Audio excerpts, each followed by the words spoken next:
¿Es necesario perder tu partido de liga previo a una final de la Copa del Rey para luego ganar el trofeo? Hoy vamos a ver cómo llegaron los finalistas de la Copa del Rey a su último partido antes de la final. Y te recomiendo que veas el vídeo entero porque el dato final te va a sorprender. Algunos llegaron lanzados, otros con media cabeza en Europa y otros directamente jugándose la vida. Repasaremos las últimas 8 ediciones, así que ponte cómodo y disfruta.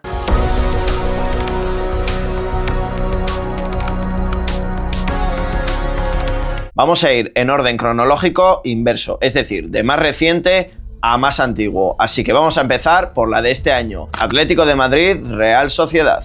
Un Atlético de Madrid que ya había dejado prácticamente de lado la Liga, pero que seguía muy vivo en Champions, se enfrentaba a un Sevilla que llegaba al partido con el agua al cuello, en descenso y jugándose la vida. Diego Pablo Simeone apostó por un 11 completamente inusual, con una defensa llena de canteranos y apenas titulares reconocibles. Prácticamente solo Juan Musso y Marc Pubil repetían. Y como se podía prever, el Sevilla aprovechó la oportunidad y se llevó el partido por 2-1.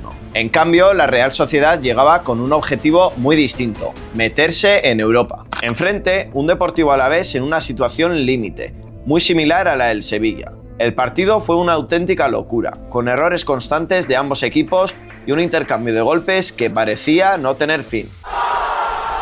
Todo acabó en un espectacular 3-3 con un golazo en el descuento de Lucas Boyé que selló el empate sobre la bocina. El ganador de esta final de Copa del Rey lo veremos a partir del sábado 18 de abril, pero en la del año pasado fue un clásico y no decepcionó para nada.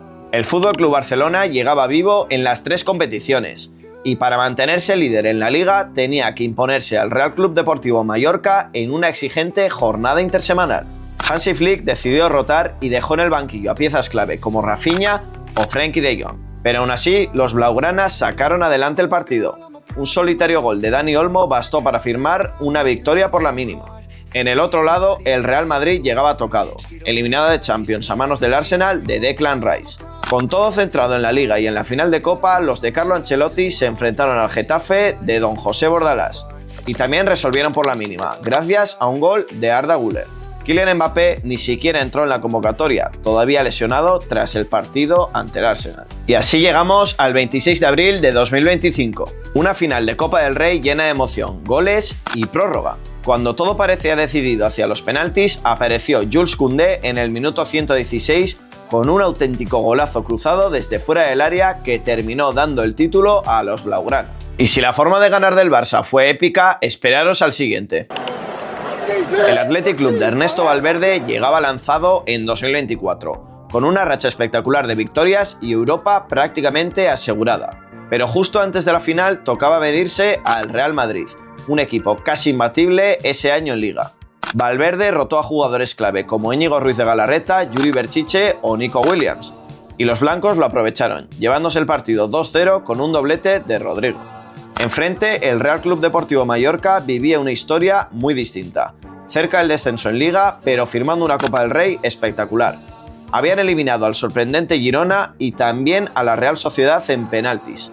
Antes de la final, empataron ante el Valencia en un duelo marcado por los porteros con Giorgi Mamardashvili y Dominic Grave como grandes protagonistas. Y en la Cartuja, el Mallorca golpeó primero, pero el Athletic reaccionó tras el descanso, con un gol de Ollán Sancet llevando el partido a los penaltis. Allí los leones resistieron y terminaron levantando la Copa del Rey 40 años después. En 2023, otro equipo vasco llegaba a la final, frente a un equipo que tenía las semifinales de Champions a la vuelta de la esquina. Y es que ese año el Real Madrid volvía a una final de Copa 9 años después. Pero con una distracción enorme, solo 3 días más tarde lo esperaban las semifinales de Champions ante el Manchester City de Pep Guardiola.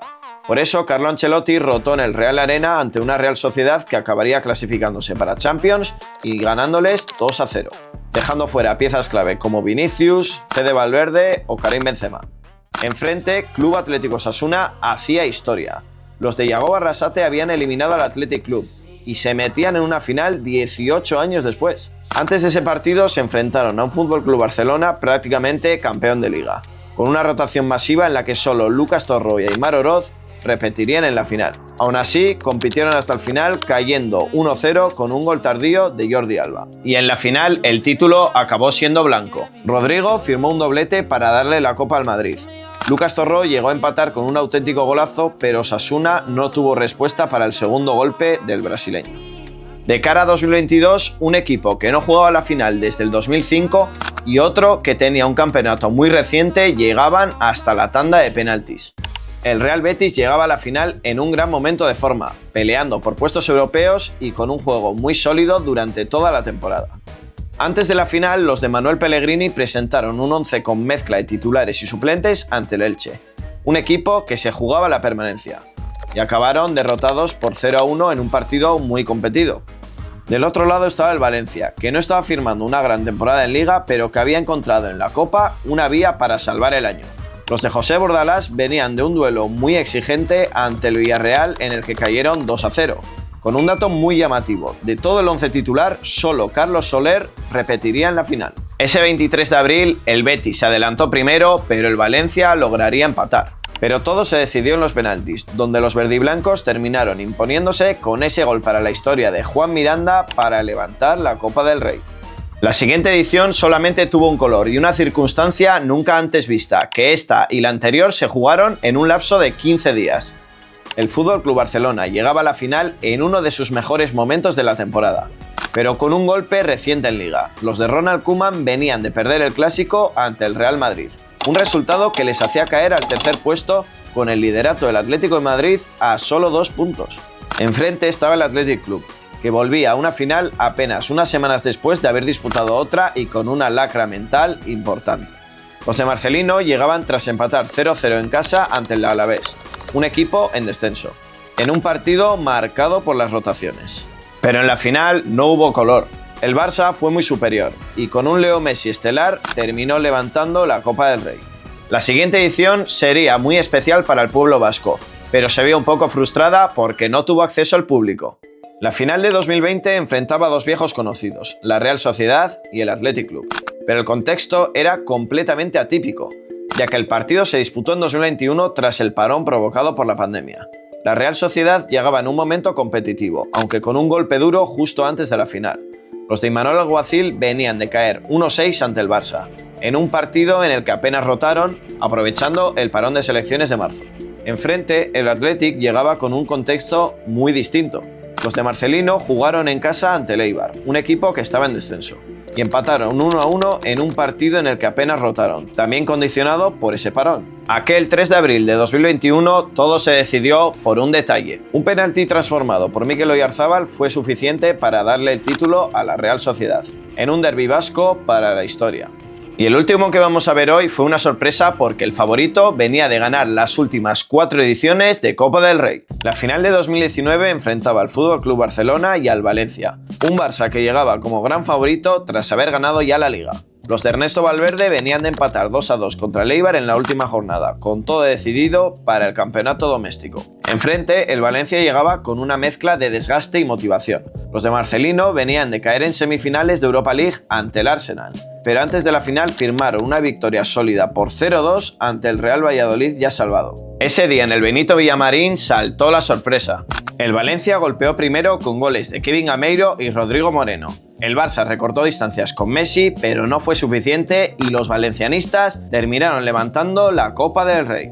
Repasadas ya todas las ediciones, fijaros qué dato. De los campeones de Copas, solo el Barça de la 24-25 y el Valencia de la 18-19 fueron capaces de ganar su anterior partido de Liga antes de la final.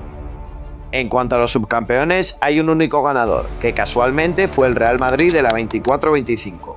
Hubo 2 que perdieron y los demás empataron, lo que demuestra que hasta puede venir bien perder tu partido anterior para ganar la Copa. Este año ni Atlético ni Real Sociedad han ganado su último partido, así que Barça y Valencia serán los únicos campeones que ostenten este galardón. Pero si nos agarramos a la estadística, el Atlético, al perder y basándonos en estos datos, tendría más opciones de ganar la Copa 25-26 que la Real Sociedad, que empató contra el Alavés. Y hasta aquí el vídeo de hoy. Si te ha gustado, dale like, suscríbete y nos vemos en el siguiente vídeo. Adiós.